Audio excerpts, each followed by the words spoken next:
Great. Good morning. Welcome to our town hall for the San Francisco Transportation Plan, or SFTP Plus. We appreciate your time this morning. My name is Swanee Cho. I'm the Assistant Deputy Director for Planning at the San Francisco County Transportation Authority. This presentation will be conducted in Cantonese, Spanish, and Filipino. We're using the interpretation feature in Zoom today, so I'll take a minute to explain how that works. When the interpretation starts, you'll see a globe in the bottom, in the bar at the bottom. Click on that and choose your preferred language. Please also mute the original audio on that menu. We ask that everyone stay muted until the presentation is over. If you have questions during the presentation, please feel free to put them in the Q&A, which is also at the bottom of your screen. We'll take questions at the end as well. The presentation is available in Spanish, Cantonese, and Filipino as well, and those links are in the chat now.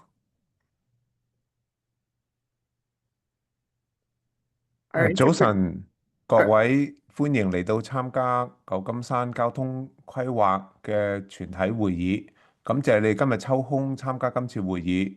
呢位啱啱講完嘅係 Swanee Cho， 佢係舊金山縣交通管理局嘅規劃副局長。今次嘅會議演講咧，將會以粵語、西班牙語同埋菲律賓語進行嘅。今日我哋有即時傳譯嘅口語功能喺 Zoom 嘅聊天室上邊，所以我而家就解釋一下點樣利用呢一個方式，你哋可以收聽到中文即係 Chinese 嘅語言頻道。咁當開始會議嘅時候咧，你會見到你哋下邊有一欄就選擇或者係一個地球，你只要點擊呢個欄上邊嘅語言選擇係 Chinese， 即係中文，咁你可以同時收聽到我幫你哋翻譯嘅語言。我係 George Tin， 今日你哋嘅翻譯員。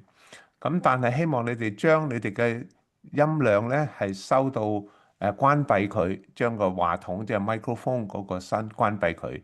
因為咁樣嘅時候咧，你哋可以保持靜音，直到會議結束之後，我哋有解答問題嘅環節。到時嘅我會喺裏邊幫你哋做翻譯，同時希望你哋將問題可以用口語講出嚟，亦都可以喺聊天室 Q&A 裏邊用中文或者英文嚟打俾我，我會幫你翻譯出去嘅。好，就再多謝各位參加。Next please。Magandang umaga po. Ako po si Dennis Castro. Ako po yung tagapagsalin sa Pilipino-Tagalog. Ito po ang town hall natin para sa plano ng transportasyon sa San Francisco o SFTP+. Salamat po sa inyong panahon ngayon. Ako po si Swanee Cho. Ako po yung direktor na asistente ng Depudad para sa pagpaplano sa Otoridad ng Transportasyon sa County ng San Francisco. Itong presentasyon po ay available po ito sa Insek, Espanyol at sa Pilipino-Tagalog. Ginagamit po natin ang interpretasyon dito sa Zoom. Ito po ang dapat niyong gawin para magamit niyo po yung interpretasyon. Meron po globo sa baba ng screen ninyo. I-click niyo po yung globo at piliin niyo po ang inyong wika, Pilipino-Tagalog. At saka piliin niyo po ang mute original audio para hindi niyo po marinig yung English. Ipaki-mute niyo po hanggang tapos na po ang presentasyon.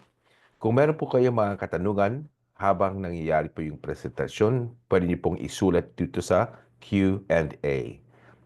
Doon sa baba doon ng screen niyo sa inyong wika, sa Pilipino. Pagkatapos noon, sa katapusan po, pwede po kayo magtanong mga katanungan. Meron po mga presentasyon available po sa Espanyol, Insek at Pilipino. At saka yung mga links na yon nasa chat na. Salamat po. Thank you.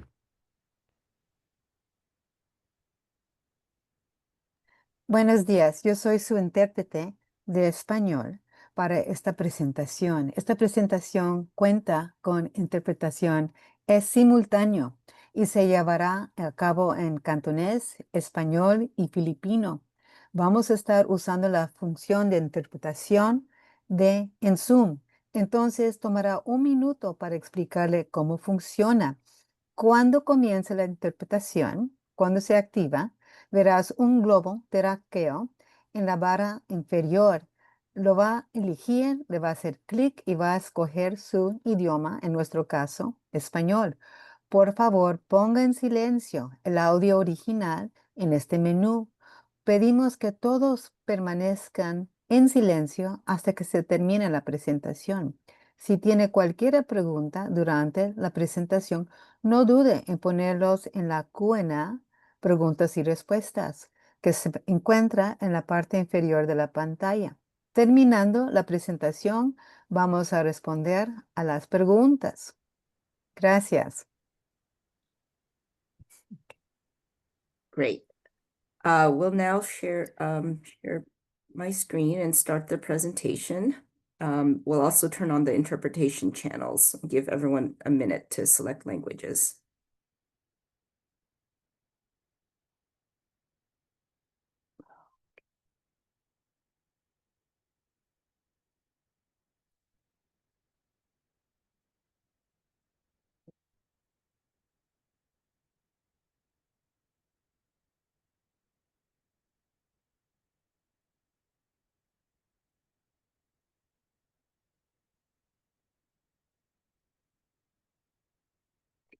Hold on a second.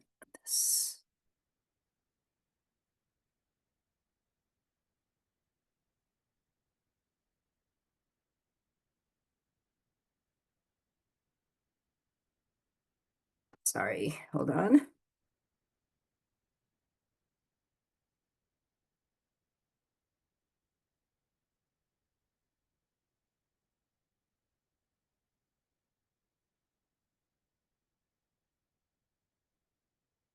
Okay.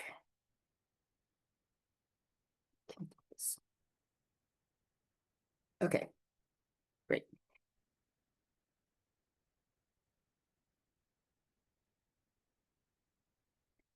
Good morning again. Welcome to the town hall for the San Francisco Transportation Plan.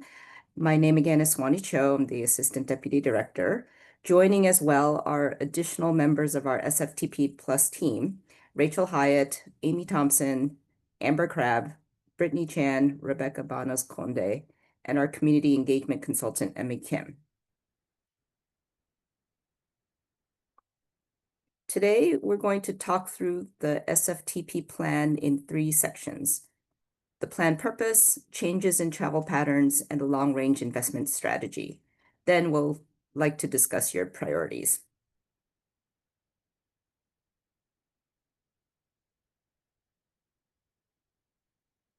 What is the San Francisco Transportation Plan? Briefly, it is the 30-year investment plan for our transportation revenues. It's one of the Transportation Authority's core responsibilities. Our SFTP is coordinated as required with the Regional Plan Bay Area.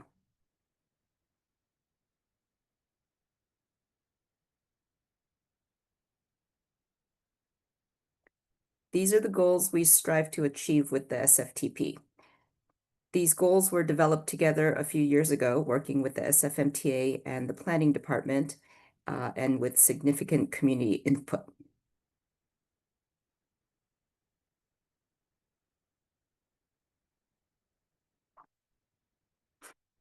Our current effort is a focused update driven by changes in travel trends and by reductions in revenue projections. We're in the first round of public engagement, seeking to hear your priorities for the transportation system. We'll come back to you with scenarios and options for consideration, and the final report will be adopted by the Transportation Authority Board.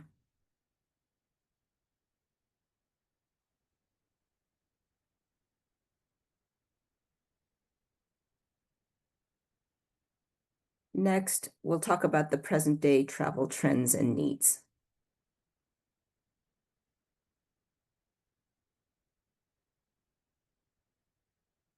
Here's a summary of how things have changed in the last few years. The biggest change is the drop in travel, 41% fewer trips to, from, and within San Francisco. And we also see that regional transit trips are down. San Francisco's population and jobs have declined. We're clearly in a downturn moment. However, we know there are always ups and downs, and it's important that we do the planning now for a healthy recovery.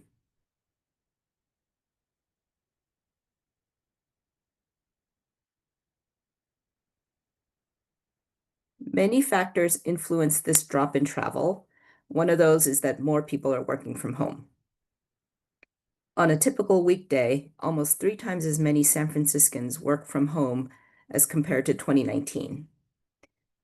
How and where people work is something we know is evolving, and we're following this trend as it changes.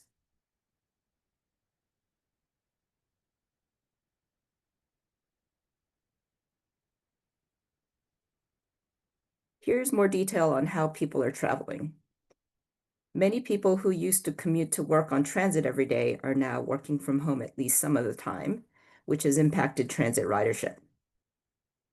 The share of people taking transit has gone down, while the share of people driving alone has gone up.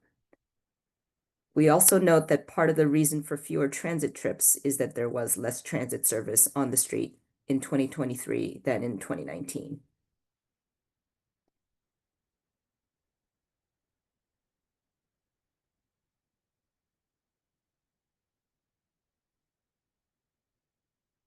We investigated travel trends by income group so we can understand how to support our most vulnerable residents. We found the biggest changes in travel behavior among the lowest income San Franciscans, defined here as people whose household income is $75,000 or less. Since 2019, this group started to drive more and used ride-hail services like Uber and Lyft more, and to walk and take transit less. We know through census data that people in the lower income groups are much less likely to work from home, so it's even more important that they have affordable transportation options and don't have to rely on a car to get around. Our goal is for everyone to choose their most comfortable, affordable option.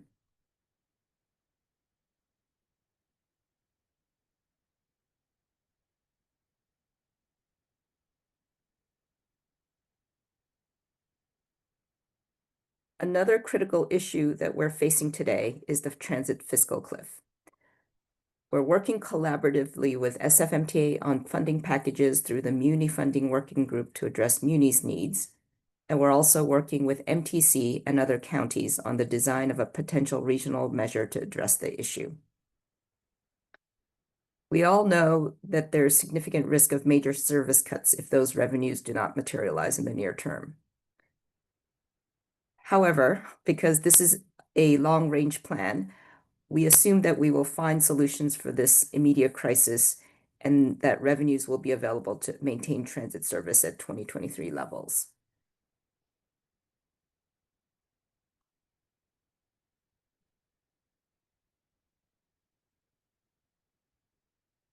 With all this updated data on travel trends, we forecast what the city will look like in 2050.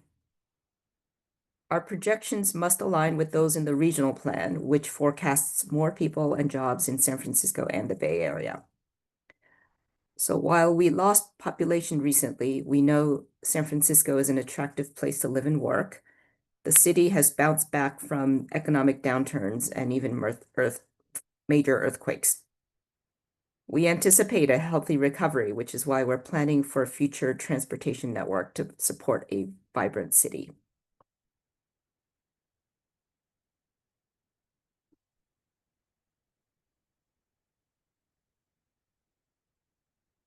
Here's a comparison of congestion in 2023 and 2050. Red indicates where there are more vehicles than the roadway is designed to handle. In 2050, without additional investment, the roadway network, particularly the freeways, will be at or above capacity, meaning more congestion and slower speeds. You can see this change on the Bay Bridge and Highway 101, where it becomes almost completely red in both directions, and we start to see spots on the west side get more congested. This requires attention because it impacts our ability to support economic vitality, livability, and sustainability as a city and region.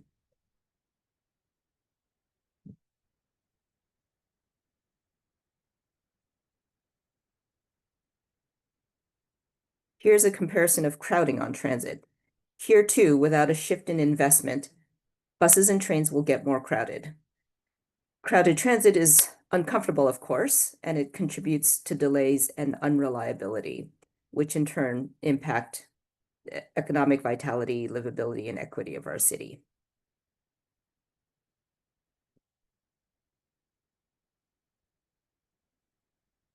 In all, if our travel patterns continue as they are, and without further investments, our transportation network will not function well, and we fall further from our goals like safety, livability, and equity. We need to invest in our system strategically to make San Francisco a place where everyone can travel in whatever mode they choose comfortably and safely.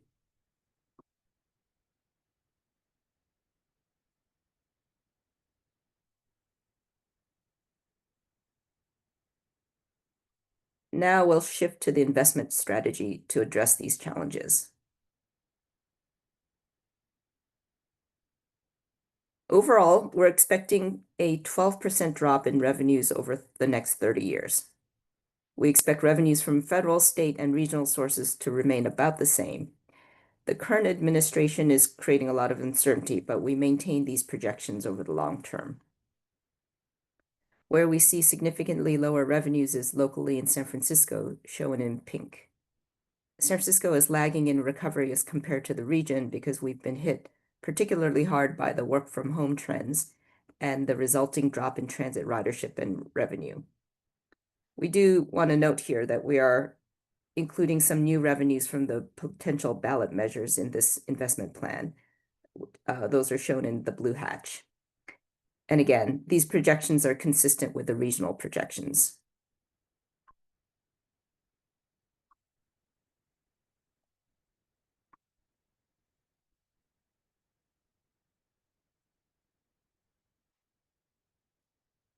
Our investment plan is now expected to be approximately $70 billion. Most of this, about $60 billion, is committed to specific projects or uses, and roughly $10 billion is discretionary. In addition, we continue to show approximately $15 billion for the vision plan. Vision plan funds are potential new funds we could see over 30 years. These could be new revenues from other sources, potentially future ballot measures, private contributions, or other sources. We want to prepare for how we would use these new funds to improve our transportation future.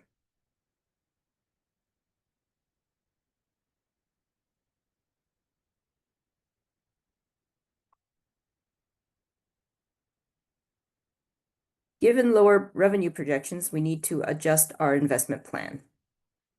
Following the region's approach, we first prioritized transit operations to maintain 2023 service levels. This is the biggest category of spending, over 60% in our plan. Second, then we fund maintenance projects for transit and roadways to keep buses running and roads free of potholes. By keeping facilities and equipment in a state of good repair, we extend their useful life and save money in the long term. We could spend every dollar we have on these two categories. However, we reserve some discretionary funds for spending in other categories.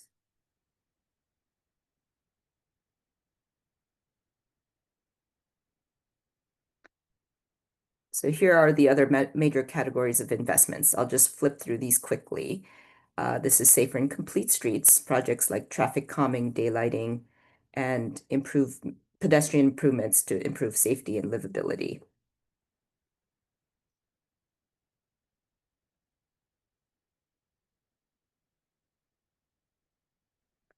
Major transit projects. This includes major transformational projects like the portal and capacity improvements for Muni and BART. These projects improve and expand our overall transit network and make it easier to get around.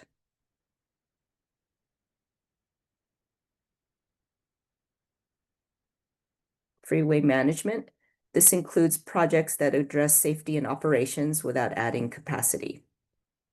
Projects might include redesigns of interchanges or study of HOV lanes, ways to help people move more efficiently. This category also includes projects that help protect our transportation infrastructure against the effects of climate change.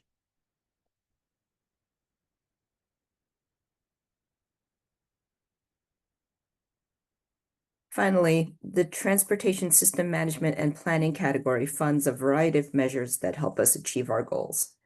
It includes planning efforts, both citywide and at the neighborhood level, especially in equity priority communities. Climate-related projects like electrification, and education and travel incentive programs to get more people to choose transit or biking or walking. The fourth bucket in this category is what we call system management technologies, making our system more efficient, more user-friendly, and affordable. This is a fairly small category, but it's cost-effective in terms of making our transportation system more equitable, safer, and supportive of economic growth.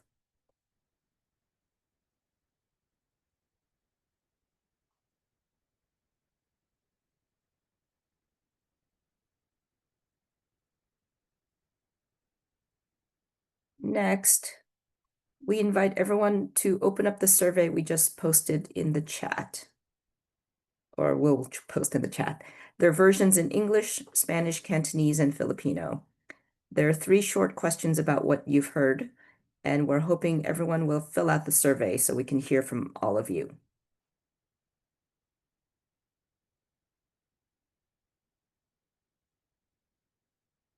Okay, there are the links.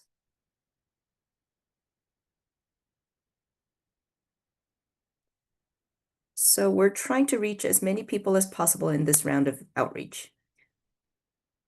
Please share the survey information with your friends and family. We'll use all of the feedback we get to shape our draft investment scenarios, which we'll share publicly in our next round of outreach.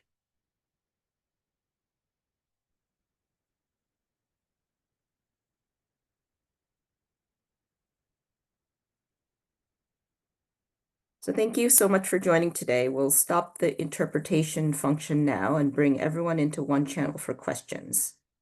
I see there are already a couple of questions in the chat.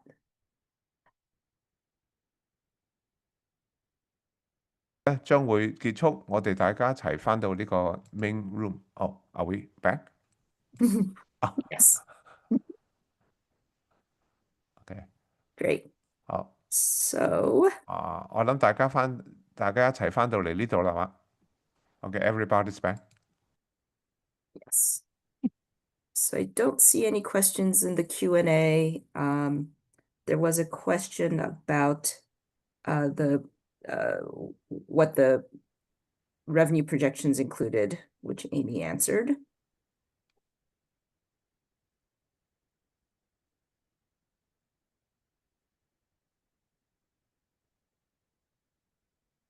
Please, anyone, if you have questions, I think you can either put them in the chat or use the little raise hand function.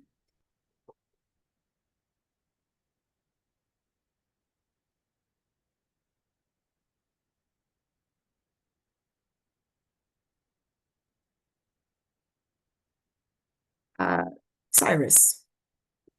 Yeah, thank you. Sorry, I was filling out the survey, so I was a little distracted there.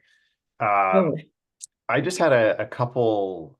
I probably already know the answer, so I just want to see. The first question is 2023 the right index year for planning to 2050? We've seen a lot of growth in transportation in general over the last year as we continue to come out of the pandemic, and it just strikes me that we're seeing a lot of bus pass-ups, especially on commute days now, and it just doesn't seem like 2023 level of service is the right target for this study. So I'm curious what your approach to that is moving forward. Yeah, thank you. We are doing, this is the sort of the plus sign. This is our kind of a minor update. And so we're using the information that we have, the most complete information we have right now. And so that is for 2023. Our model was calibrated with the results of the households travel survey that we did in 2023. So It is, as we acknowledge, things are changing and conditions even in the last couple of years have changed. And we will be doing another major update after this, where we will, update sort of the baseline. But we are required to, sort of stay in alignment with the Plan Bay Area and the regional plan. So 2023 is the baseline year for that.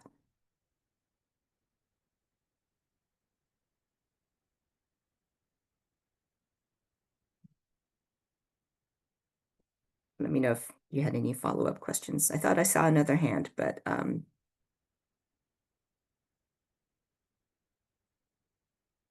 we can sort of pause if you are filling out the survey, if you have any questions about the survey, questions or answers. Happy to discuss those as well.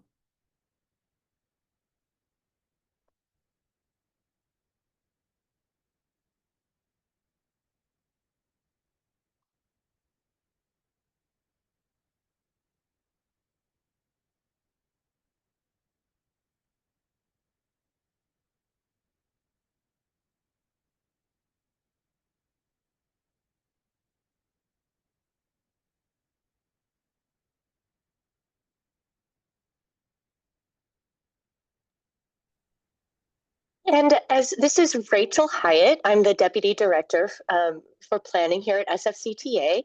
And I just wanted to offer for folks who may not have questions necessarily, we would also welcome if you wanted to provide us a comment about any of the questions that are posed in the survey, sort of what would be your priorities for the long range plans investment scenario. If you just want to make a comment, we're welcome you to provide that as well. I'm going to read, Cyrus had a follow-up in the chat. Understood that the 2023 is the baseline year for the regional model. Is there a separate process for planning projected needs to meet goals, not just baseline? Yes. The next step in our work is to, we're trying to get the feedback from the community and the public about priorities for investments. And so the next step is to generate some scenarios for future investment plans. So what I presented today is kind of where we are today and what it might look like without investment in 2050. So the next step is to put together scenarios for how we would address these needs to try to advance, to meet our goals. And so that is the work that we will bring back to you probably in this winter. Yeah, and as Rachel mentioned, if you doesn't have to be a question, if you have any comments or observations, we're happy to take those too.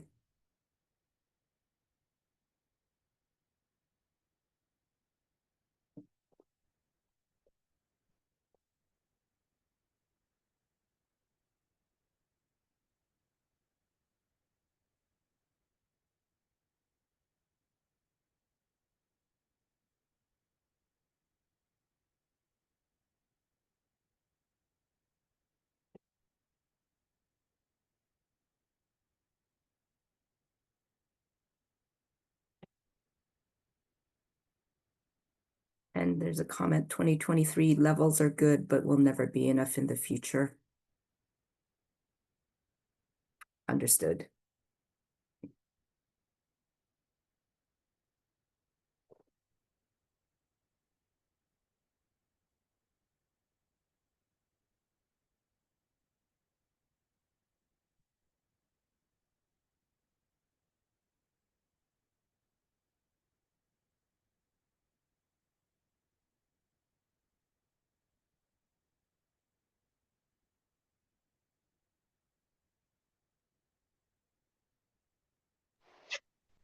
Mr.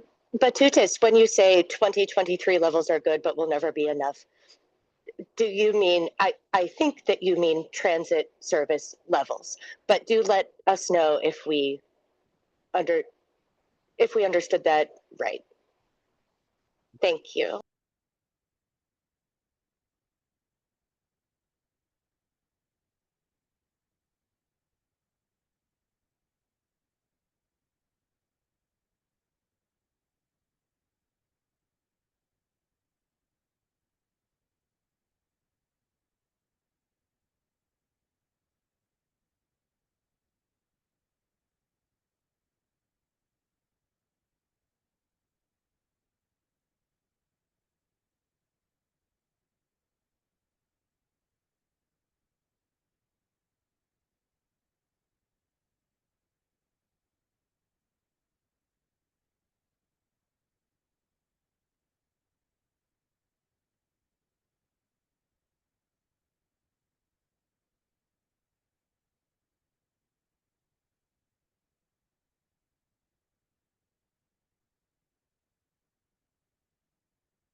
Okay, so we will just sort of hang out here for maybe 10 minutes while you look at the survey or marinate. I'm happy to share the slides back if you want to go back to any of those. And I see there's a comment, someone says, I would love to see investment in major transit projects. That's the kind of comment, yeah, that we're looking for. Thank you for that input.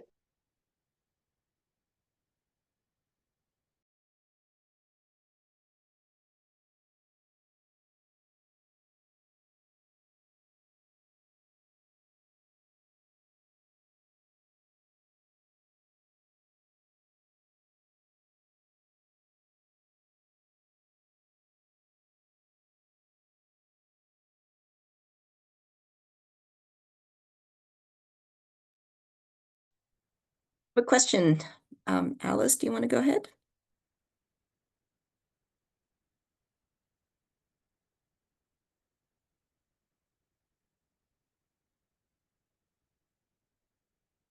Alice, if you're speaking, oh, great. Hi, no, I had to wait to be unmuted. Thank you. In a similar vein, I'd love to see investment in transit projects between the Sunset and the Richmond. I think that's like two areas that it's very difficult to get between on transit, and with the Geary 19th corridor, I think that would be incredible, but also investments in the 18 and the 29 to continue to improve those, particularly the 18 would be, I think, really impactful on these neighborhoods. Great, thank you. That's great, specific. And I don't know if Rachel or Amy, you'd like to maybe provide a little more about what we're doing on the west side?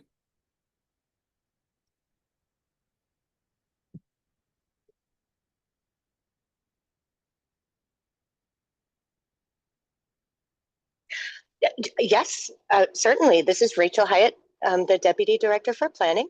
We are looking especially at travel and needs on the west side because we know that the west side has its own particular set of needs that might be different from the city overall. So we have looked in more detail at some of the needs that have already been identified through planning on the west side and combined that with this new data and are very interested in your perceptions of needs now on the west side and priorities for investment on the west side. And we will highlight those for our board in this process. Yeah, I mean, thank you for that. And I think anything we can do to improve transit on the west side and make it easier to get places without using a car would be huge, because I do think a lot of the private vehicle traffic in the city comes from the west side. And I'd love to be able to reduce that and make it easier to take transit. But like, if the 18 bunches up and ends up every 30 minutes. That doesn't make it a good option. It takes like an hour to get downtown on the 7 for me. I'd really love to see these options be improved. Thank you. And we very much see that need, that the need that you're describing, both for east-west transit travel and especially north-south transit travel. Yes, we hear that loud and clear. Yeah, thank you. Great, thank you.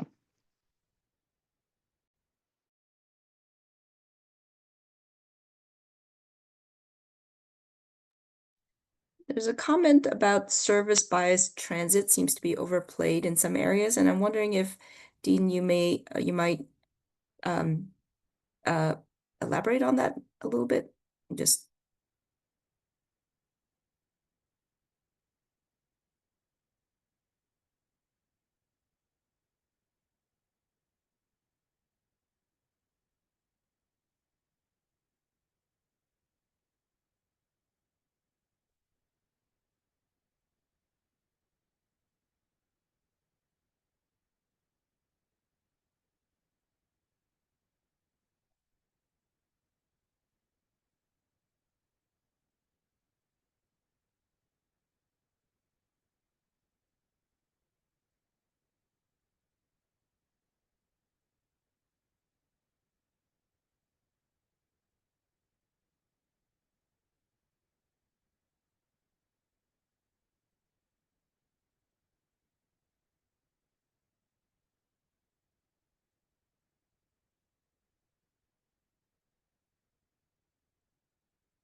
gotcha.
Hi, this is Alice again. I'd be sort of curious to hear what kind of comments people are making in the previous open house session you held. Were they very similar? Were there differences? Thank you for that question. There were a few there were questions about why we're not sort of doing more to facilitate driving. I thought that was one of the more interesting questions. And I think our response there was that we're trying to improve the transportation system and balance it more. we are a transit first city, and we would like to make sure transit is just as convenient and affordable and competitive as driving is. And as we saw with the congestion map, there's only so much roadway space in the city, and so we can't kind of build our way out of the congestion, and we need to be able to move more people more efficiently. So we have a freeway network study where we're looking at ways to, sort of make, those roadways more efficient. And we're also, trying to improve transit service, making it more reliable, and, doing sort of low cost improvements that could improve reliability, and so address things like bus bunching, as was in the comment. And we're also, that last category of spending I talked about has, programs to make transit more affordable and convenient. So I think that was a good question that we had last time. I think there were, sort of comments about what were I don't know if Rachel, I think actually I see now in the comment about congestion pricing, I think there were questions about whether we're assuming revenues from congestion pricing. And the answer to that is, our downtown congestion pricing study is paused, so we're not working on it right now. But the long-term plan, both regionally and in San Francisco, does assume some kind of pricing revenue. That, of course, would have to go through a lot of approvals, and so it's not sort of a near-term revenue source. But thank you also for your comment about having that congestion pricing being studied.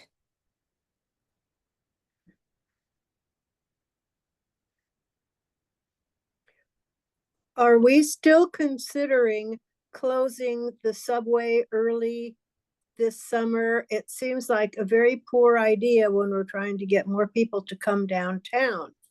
The arts organizations are more than happy to supply content, but if everybody has to go home at 9 o'clock, it sort of defeats the purpose. Yes, I am not sure what is being planned should the fiscal cliff come to pass. I don't know if Amber knows better. The only change I know that is being scheduled to take effect at I think sometime in June, is that some of the bus lines will terminate at Market Street. Thank you.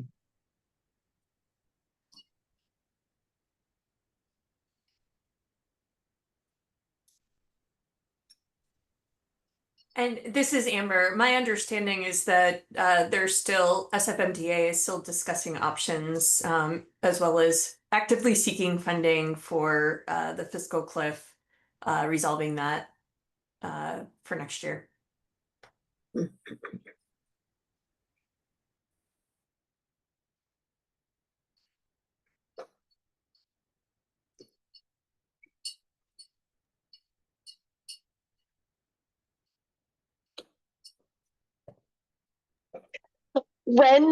This is Rachel Hyatt again. When we report back to our board after this phase of our work, we will share the overall summary of what we have learned and heard from these events and from discussions we're having with neighborhood organizations during this time, and the survey results. So we will present all of those summaries of what we hear during this outreach phase to our board, and that will, of course, also be available for everyone to see the conclusions of our outreach and what we hear.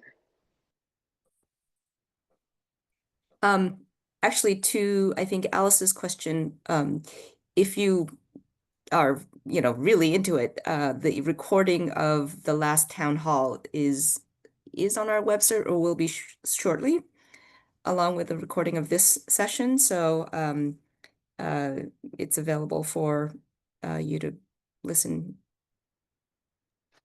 Cool. Thank you for sharing that. Yeah.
Okie doke.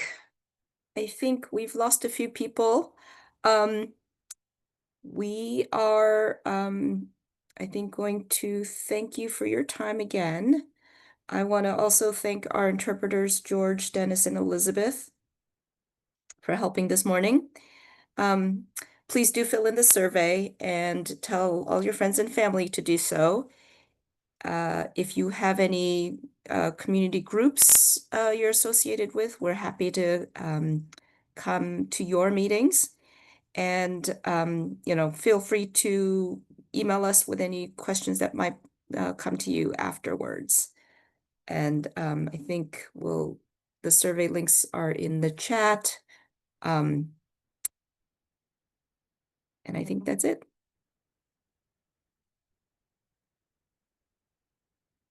Thank you all for your Saturday morning.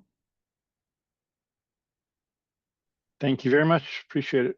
Sure. Bye-bye.